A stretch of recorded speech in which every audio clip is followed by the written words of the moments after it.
Magandang hapon ho, Catholic and non-Catholic. Ngayon ho ay December 25, Pasko ho, 2025. At kahapon ho ay nagawan ko na ho ng content ang mensahe ng June 1st, 1987. At halos ito ay kapareho din ang mensahe nito.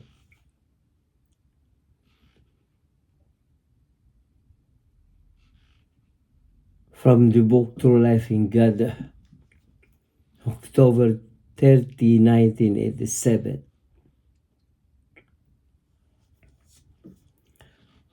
I have given my creations innumerable signs, warning them.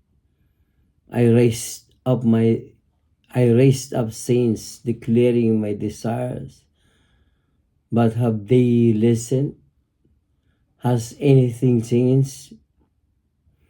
Lord, suppose they do this time. Suppose they are willing.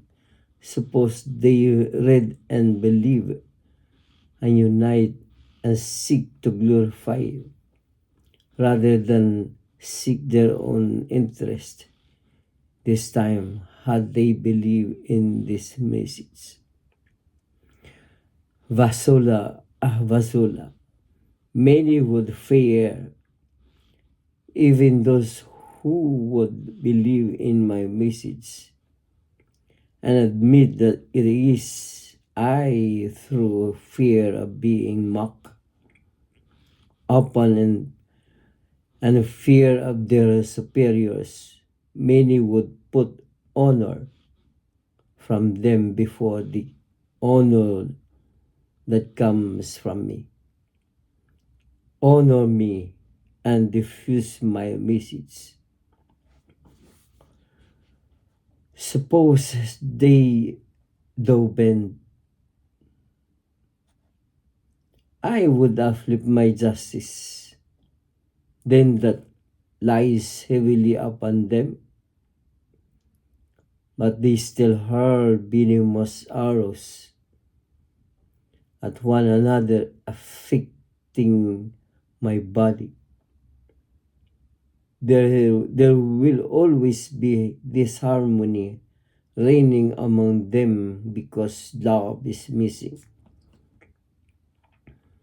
Vasula, had they followed my command to love one another as much as I love them and humble themselves, my body today would reign in harmony.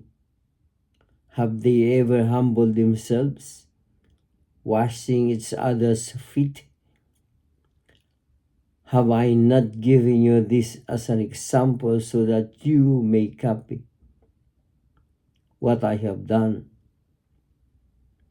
Bend to be able to unite. So the time has come where my beloved servant John Paul should hear me. I have indeed heard his cries. His cries have reached heaven. His cries resound in the entire universe. His cries have reached my ears. Let me tell you that in a short time there will be one flock and one shepherd. I will lead all my sheep, even those that are not in this fold. Love will unite you. But before this, there will be a tremendous tribulation. The entire heavens will shake. Be vigilant, daughter. Hand over my instructions. They are all within my sacred writings. By forwarding my message, you will understand. Jesus, O Saint Mary, what will they say? Understand me, Saint Mary. It is not in my position to face all those superior people. Vasula, do not fear. Your incapacity infatuates Jesus. Stay small. Saint Mary, suppose they don't listen. Little one, this divine revelation will be his last warning. If they do not want to listen or understand, I will allow his hand to fall on them and strike them. Vasula, all you have to do is love him. Be vigilant because Satan is furious and will try all sorts of traps. Do not fear, I am guarding you. Thank you, Saint Mary, for encouraging me. Thank you for your guiding me. I bless you. Vasula, I bless you, child. Nakakatakot hindi ba?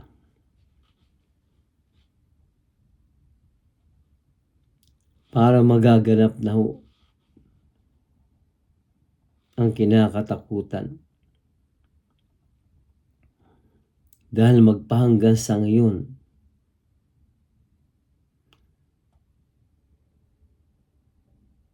ang kanyang mga nilalang, lalo na't ang mga sacerdotal souls,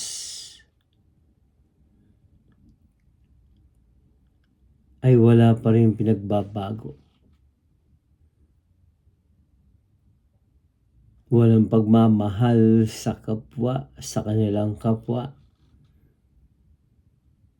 Naghahari ang kamunduhan, naghahari ang inggit.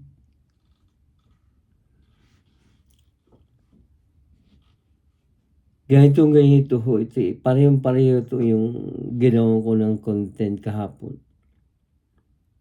Iisa ho ang mensahe, panawagan.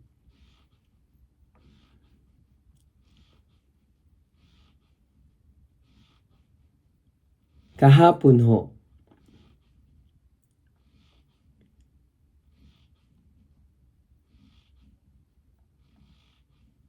ay hindi ko sukatalakalain na mangyayari ito dito sa aking tinutulayong hotel.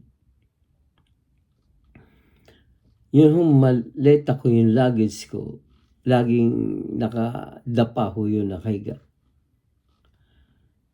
Nakasarado pero hindi ko hinalalakan susi nun. At itong librong kong ito, itong True Life in God, ay nasa gitna ho ito ng aking mga damit. Wala ho sa ibabaw. Paggising ko hapon ng umaga, pagtingin ko doon sa aking maleta, bakit nakatayo? Nagulat ako. Hindi ko tinatayo yun. Tinatayo ko lang yun pag mag-check out na. Kinabahan ako. Binuksan ko ang maleta. Hindi naman nakalak. Ganun pa rin. Nagulat ako bakit ang libong ito ay nasa ibabaw na ng aking mga damit.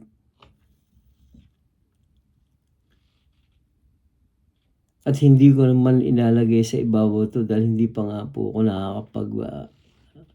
nakakapag-video dahil busy nga ako sa trabaho.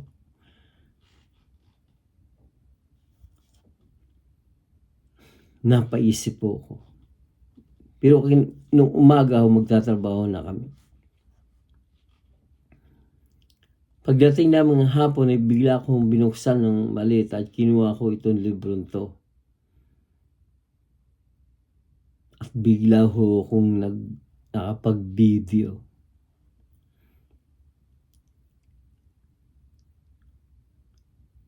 Hindi ko alam kung bakit Hindi ho maaaring mangyari yun dahil alam kong ginagawa ko sa maleta ko. Nakahiga ho yun. Hindi ho nakatayo at sarado. Ngunit hindi ko nilalak yun dahil matutulog. Inalalak ko lang yun pagka aalis na ako dito sa kwarto at magtatrabaho. Etong mga nakarang araw ho, sa YouTube ko may lumalabas na mga mensahe. Ang una-una kong nasumpungan na yung mensahe yun ni Pope Leo na gano'n nga ho magkakaroon ng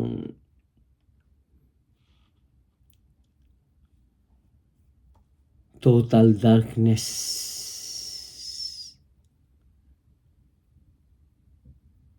Simula sa 29, 30, 31. 3 days of total darkness. At mayroong mga sinabi ko noon dapat gawin. At sa may iba pang mga videos, mga vlogger ng mga babae na napapanood ko. Ganon din ho ang mga mensahe. Magkakaroon ho ng total darkness. Pero mas precise rin yung kay Pope Leo dahil 29, 30, 31, 3 days of total darkness.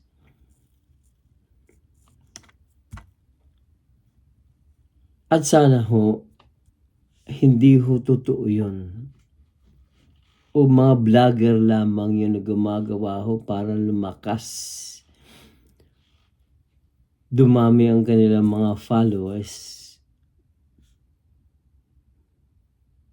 Ngunit pagbukas ko ho dito, itong aking libro ay hinanap ko kaagad. Ang susunod kong gagawa ko ng content na naaayon dun sa naunang pinakahuli kong ginawa ng content.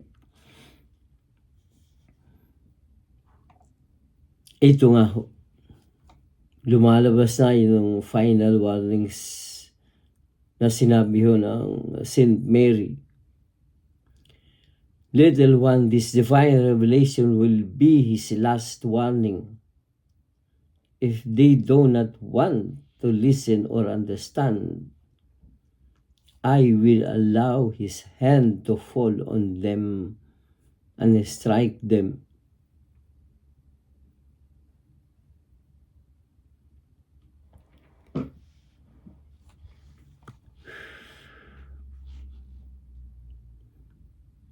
Dinadasal ko lagi yun. Sana hindi mo mangyari yun. December 29, 30, 31.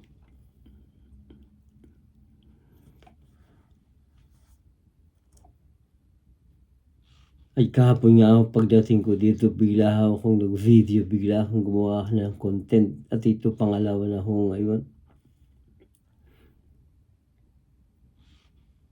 At kung madadagdag ko pa ito, hanap ako ng mas ng iba pang mga mensahe niya sapagkat lahat ito ay mensahe ng Diyos. Nakakatakot ho kung mangyayari ho yung 3 days of darkness.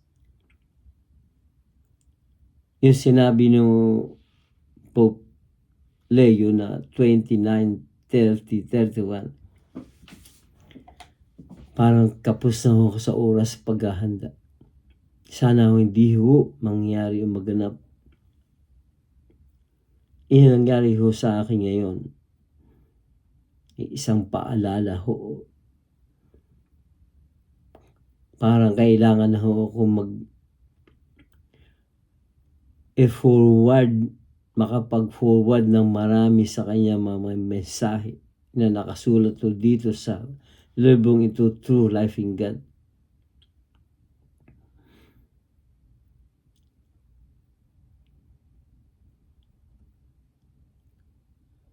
Hindi ko ho kakayanin. Pag narinig ko ito niyo, marang hindi ko ay maniniwala. sasabihin nyo, fake news yung mga napanood ko doon sa aking YouTube na lumabas mga mensahe.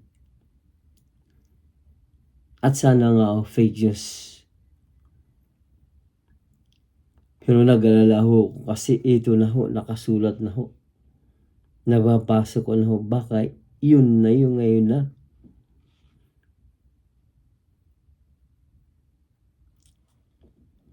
Ako ho'y madasalin tao. Idinulog ko ho lagi yan. Manawari ho, hindi pa ho oras. Pero matagal na ho, buhat dito pa ho sa unang mga mensahe pa lang nakasulat na ho yung the end of time is already at hand. Paano? Kailan? Is already at hand.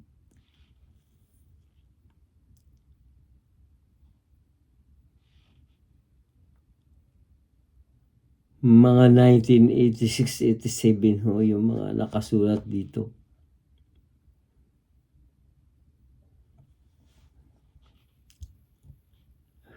Sinisikap ko kung makapag-video pa, makagawa ng maraming content dito sapagkat kung ito lamang ang aking mission, I will forward all I can. All of these messages written in this book, To Life in God, because this is all His messages to all His creations.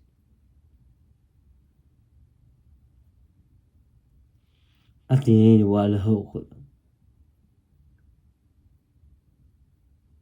God forgive me from my shortcomings. Please, subscribe, visit my channel in my YouTube channel, Florencio Umbria. Thank you. Maraming salamat po.